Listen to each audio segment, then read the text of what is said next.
Olá, meu nome é Regis e estamos no dia 15 de agosto de 2024. Então, já faz alguns dias que a notícia mais quente são as gravações, né, de juiz auxiliar e perito e sei lá o que, do Alexandre de Moraes, misturando as funções dele no STF e no TSE, uh, meio que fazendo uma simulação, né, de separação das figuras. Né? Então é até uma piada, né, porque basicamente o Alexandre de Moraes e os ministros do STF em geral, mas principalmente o Alexandre de Moraes, jogaram no lixo a distinção entre vítima,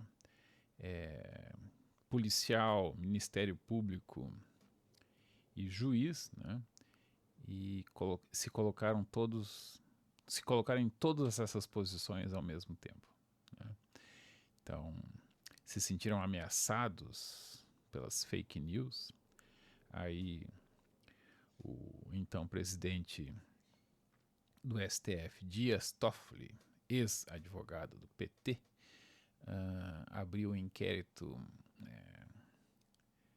agora não me lembro o nome, 4781, alguma coisa assim, do STF, em 14 de março de 2019 e nomeou o ministro Alexandre de Moraes como relator. Né? Esse processo, então, já tem 19, 20, 21, 22, 23, 24, 5 anos. Um inquérito aberto com uma infinidade de pessoas elencadas como suspeitos, algumas até têm sido punidas por ações, por medidas preventivas, né?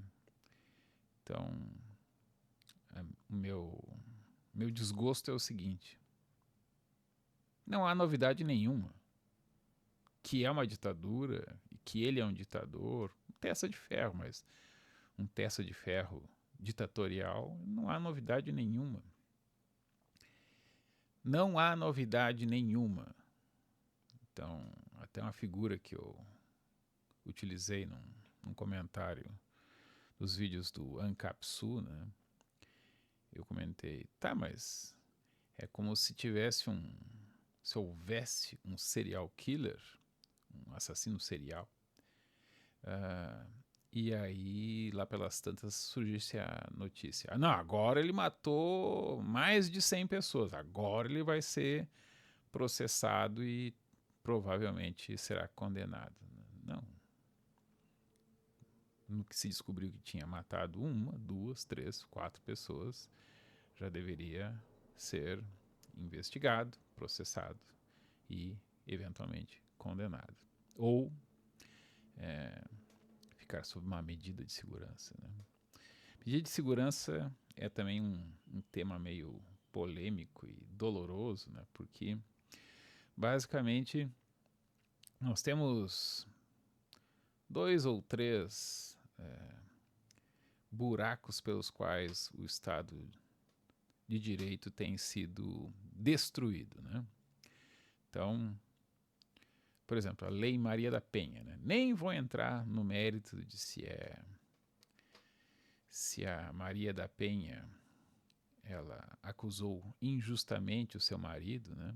Quando descobriu que estava sendo traída.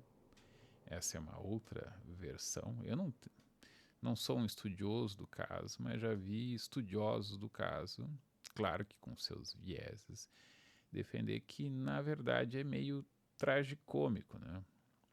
O problema é sério, não necessariamente o caso da Maria da Penha, mas o caso da violência contra mulheres é um problema sério, mas a lei ganhou o nome de um caso suspeito, né? Um caso que envolveu algumas forçações de barra no sentido de ser transformado num exemplo. Né?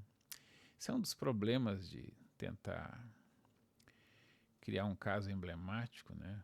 Mitologizar um caso, criar uma narrativa forte, né? Lá pelas tantas, com as melhores intenções, as pessoas criam monstruosidades. Mas, enfim, meu ponto é medidas protetivas para evitar que violência doméstica aumente e leve a consequências mais graves, como alguém ficar gravemente ferido, ou mesmo perder membros ou funções, sei lá, ficar cego, ficar paralítico, né? Seria o caso da Maria da Penha, acho que ela ficou paraplégica. Ela teria levado um tiro, né, que originalmente foi alegado que foi de um assalto, de uma invasão, né, de um roubo à mão armada da casa do casal. Então se teria disparado uma arma que teria atingido a Maria da Penha enquanto ela estava dormindo. Mas depois, aparentemente, uma das versões é de que a Maria da Penha descobriu que o marido dela estava traindo e aí mudou a versão para foi ele que atirou em mim. Então, de lá para cá, o que se criou? Né? Se criou potentes, eficazes em parte, medidas protetivas que, por um lado, então, possivelmente desescalaram situações de conflito doméstico, mas, por outro, criaram uma monstruosidade que basta uma mulher alegar que está com medo e o seu marido será expulso de casa. Claro que talvez haja uma nuance aqui, vai depender um pouco do delegado, né? Mas há uma espécie de presunção de periculosidade. É uma versão judicial do todo homem é um estuprador em potencial. Bom, em potencial toda mulher também é uma estupradora, né? A questão é que essa presunção contra os homens é muito problemática, né? Vai levar, claro, a uma dificuldade das pessoas se casarem, né? Ou de morarem juntas. Entre pobres talvez não tenha muita importância, talvez entre ricos também não tenha tanta importância, mas para a classe média terá um efeito devastador. São os efeitos perversos de boas intenções. E essa brecha, então, das medidas administrativas, né, tem toda uma teoria, inclusive, de abolição penal que transforma tudo em medida administrativa. O problema é que, então é menos grave, né? O cara não é condenado, ele não é considerado culpado, então não precisa ter ampla defesa, né? Não precisa ter contraditório na maior parte. Ou ele é ineficaz, não adianta. Tu vai ter que provar, muito bem provado, na verdade também, para tu provares vai depender da sensibilidade do delegado, da delegada, do juiz ou da juíza. Então nós temos situações em que preventivamente se toma uma medida que tem efeitos imediatos, tem em certo sentido uma eficácia irreversível, né? Uma eficácia irreversível como, por exemplo, alguém diz que está grávida de determinada pessoa e preventivamente, com base em mínimos elementos de verossimilhança, ou talvez forçando um pouco a barra, alguém é condenado a pagar alimentos. Aí depois se descobre que o filho não era dele. O nascituro não era dele, e o feto, né, não vai ser testado, mas quando se tem acesso à criança já nascida, talvez com algum esforço se consegue que haja um exame de DNA, e aí, sei lá, depois de um ano e meio pagando alimentos, se descobre que os alimentos não eram devidos. Só que os alimentos são irrepetíveis e, portanto, a mulher ou a pessoa, né, talvez seja uma mulher trans, não, aliás, talvez seja um homem trans, né, uma mulher biológica que transiciona para um homem social, estava mentindo ou estava enganada. E aí, como é que a gente vai provar se estava mentindo? Né? Vai que ela realmente acreditava que era. Então não havia o elemento subjetivo do dolo. E, portanto, tem culpa, mas não tem dolo. Então não é crime. Né? E aí, além do mais, era pelo objetivo nobre de tentar garantir a segurança alimentar da mãe e, consequentemente, do feto ou nascituro e, por fim, então, da criança. E aí o otário, né, fica com um prejuízo. Prejuízo moral, né? Vamos supor que ele quisesse que a criança fosse dele, né? Até vão tentar convencê-lo a, não, mas então por que tu não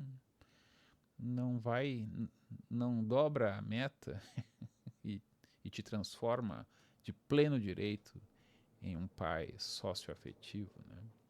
Só que toda essa história aí de ser obrigado e não poder nem reclamar estraga um pouco, né? Azeda um pouco as relações. No plano, então, administrativo ou judicial, mas não ainda no sentido condenatório, né? O Alexandre de Moraes, no inquérito 4781 do STF de 14 de março de 2019,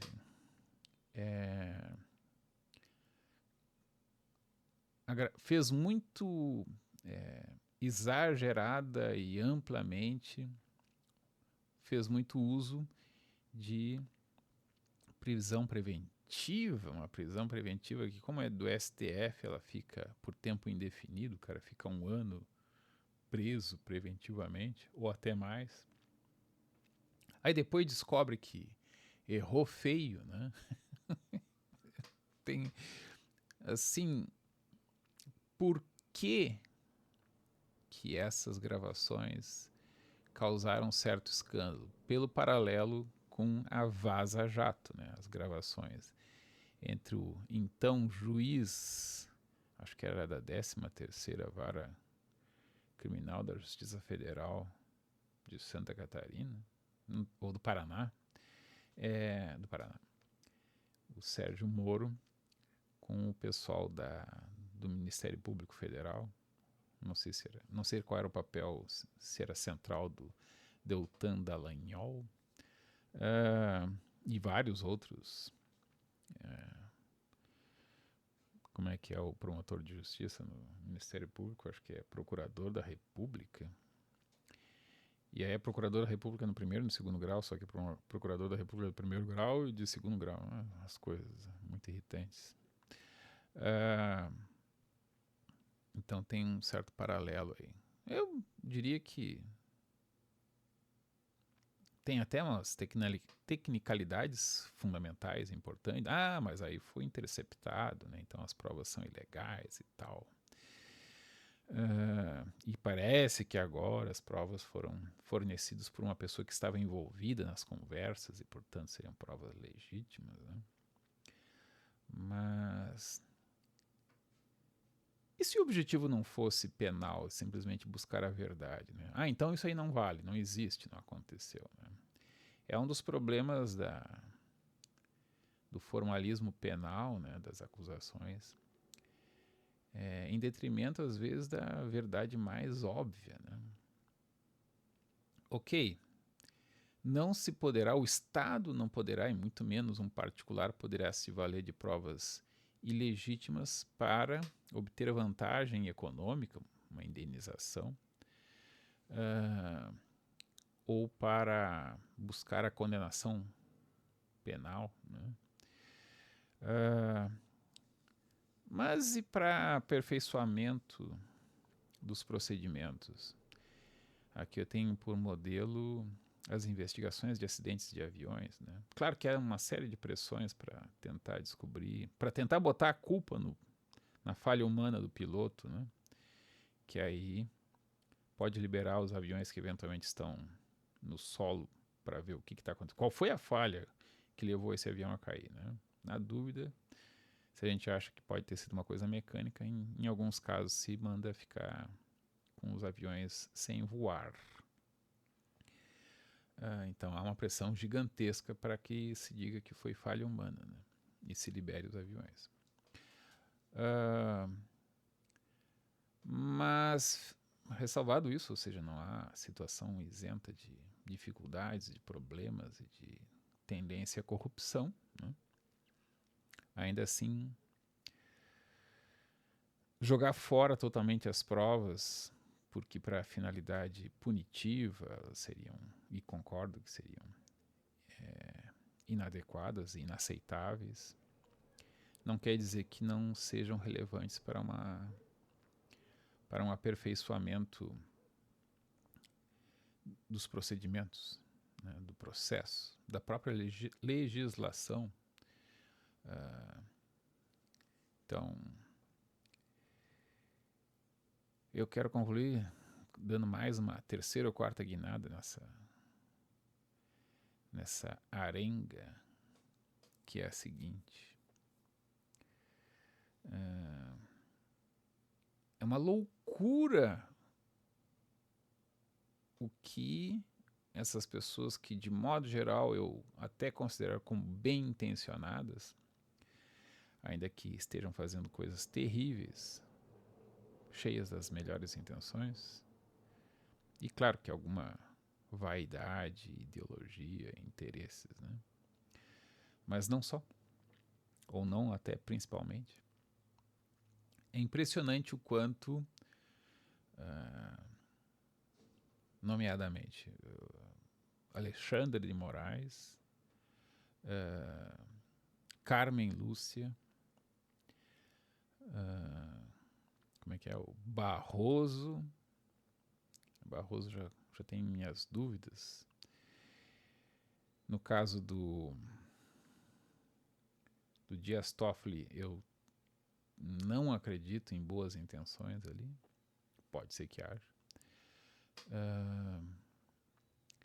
Essas pessoas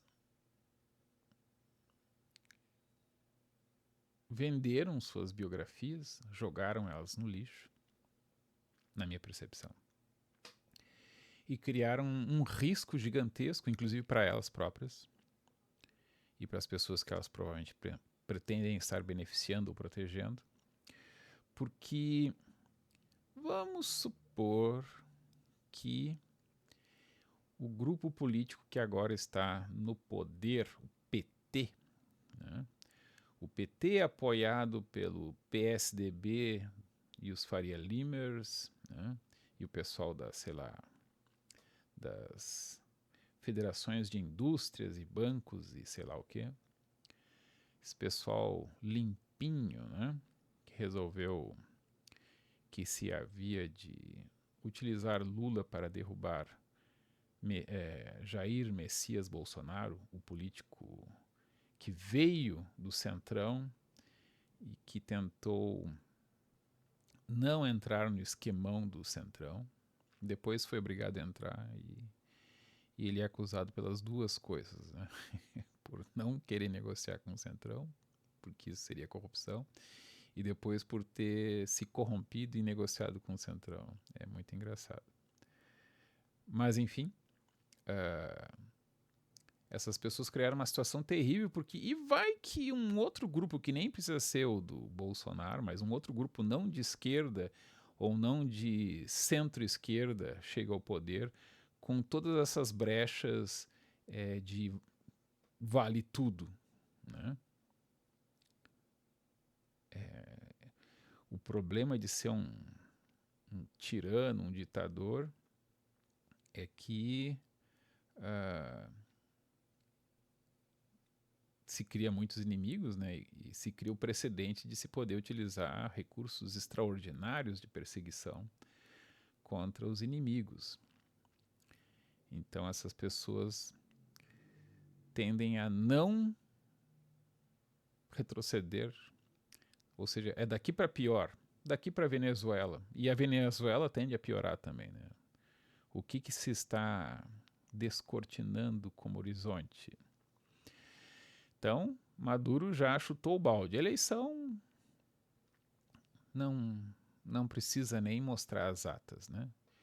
Se bobear, pelo menos a Rússia, a China, a Coreia do Norte, daqui a pouco o México já e o Brasil daqui a pouco nos dão sustentação.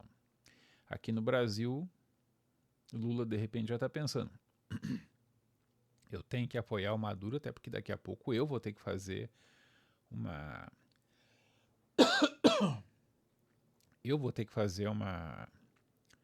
maracutaia que nem o Maduro fez lá. E o pessoal do STF estão pensando, não, a gente não pode queimar o Alexandre de Moraes, porque a gente também endossou, né? Não foi nem de leve, foi profundamente. Então, os precedentes só nos levam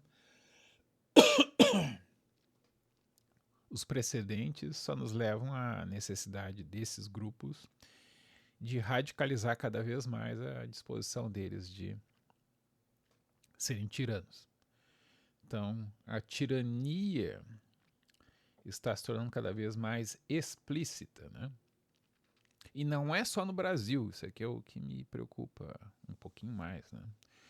Porque não tem nem para onde fugir, né?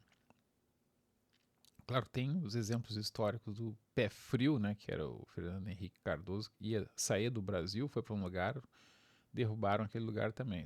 Daquele lugar foi para outro lugar e aquele lugar também. Acho que ele foi parar na França, que mais ou menos estava seguro, né? Mas agora, por exemplo, a Inglaterra está perseguindo as pessoas por fazerem comentários com retórica contrária ao status quo, ao establishment. Então, é o pesadelo da... Como é que é o nome daquilo? Da malinformation, né? Malinformation é um conceito que é meio parecido com a difamação em alguns casos penais, né? Ou divulgação de segredo de Estado, né? Então, malinformation é dizer uma coisa que é verdadeira, mas que não deveria ser dita. É uma verdade maliciosamente revelada para prejudicar. Então, eu digo que a minha ex-namorada tinha, sei lá, fedia a... O que uma mulher pode feder? Fedia a carniça, sei lá. Tinha mau hálito. É verdade, mas é uma verdade maliciosa divulgada para prejudicar, né? Pode entrar no rol da difamação. Ou eu digo que o policial que me abordou e que cobrou propina, agora, esse exemplo é muito bom, agora ele está infiltrado como numa operação entre traficantes do grupo tal. Bom, se eu disser isso, o cara tem uma boa chance de ser morto, né? É um crime bastante grave. Não sei nem qual é o nome desse crime, mas enfim. Nos Estados Unidos, né, houve caso de pessoas que divulgaram quem eram os agentes da CIA, sei lá, em determinado país inimigo, sei lá, a Rússia ou a União Soviética. E aí as pessoas morreram todas ou tiveram que fugir muito rapidamente, né? Causando enorme prejuízo pessoal e para a própria agência de inteligência. Então, esse argumento, que eu acho que tem um sentido legítimo, né? Realmente, a verdade pode ser usada de maneira maliciosa para prejudicar indevidamente. Mas esse conceito tem sido estendido. Então, é a ideia de falou mal do governo, isso é crime, né? Esse é um precedente muito, muito grave. E, de novo, né? O argumento principal é: já pensaram se um outro grupo político assume o poder sob essas regras? Foi para evitar isso que essas práticas foram vedadas, né? Claro que muitas vezes foram desconsideradas, muita malandragem foi utilizada para disfarçar o uso disso, né? O pessoal da inteligência é o que melhor entende por que se faz isso, né? Porque eles não querem que façam com eles, mas eles eventualmente fazem com adversários e entendem que, como eles fazem com os adversários eventualmente, se puderem, vão fazer contra eles. Claro que não fazem o tempo todo, como é que é?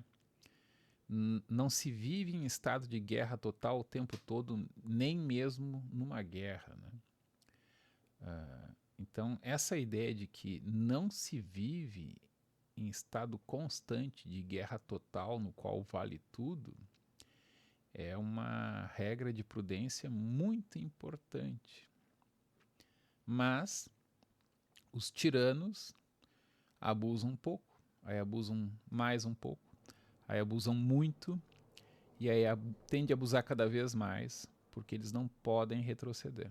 Uma vez atingido um certo patamar de arbitrariedade, de violência, né, de abuso da violência, eles só podem ir para frente. Claro que é possível dar uma desescalada volta e meia, mas o precedente é quebrado e a partir dali aquele precedente fica mais fácil de ser atingido novamente, né?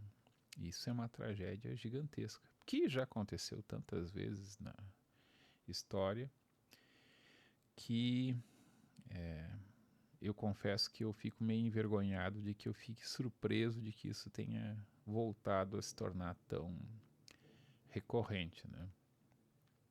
Aparentemente eu fui um dos iludidos pela queda do Muro de Berlim, reunificação da Alemanha, não sei porquê, né? Porque logo em seguida teve a guerra da Bósnia-Herzegovina, a dissolução lá da Iugoslávia, o pessoal se matando à torta direito na Europa, levando a ONU a se amarrar toda, os Estados Unidos lá, acho que era o Clinton tomando a iniciativa, né? E aí começou a haver pipocar vários conflitos novos, né? Meio que achei que o liberalismo havia prevalecido, na verdade é estado de bem-estar social, né, que é um socialismo mal disfarçado. Já comentei, né, que a diferença entre um socialista e um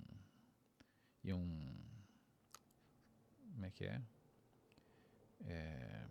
defensor do estado de bem-estar social é que o socialista ele eventualmente até faz uma certa concessão pró-mercado para que o socialismo possa triunfar mais e mais, né?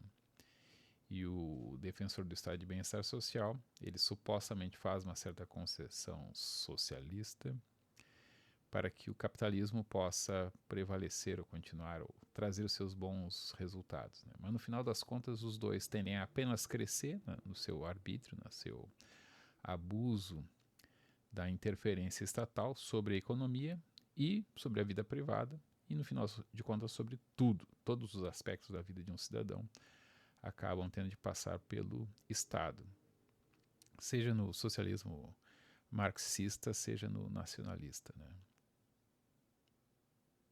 Enfim, tempos interessantes, o que é uma praga chinesa, né? Uma forma de assustar alguém é rogar uma praga. Espero que vivas em tempos interessantes. Eu confesso que eu até gosto, né?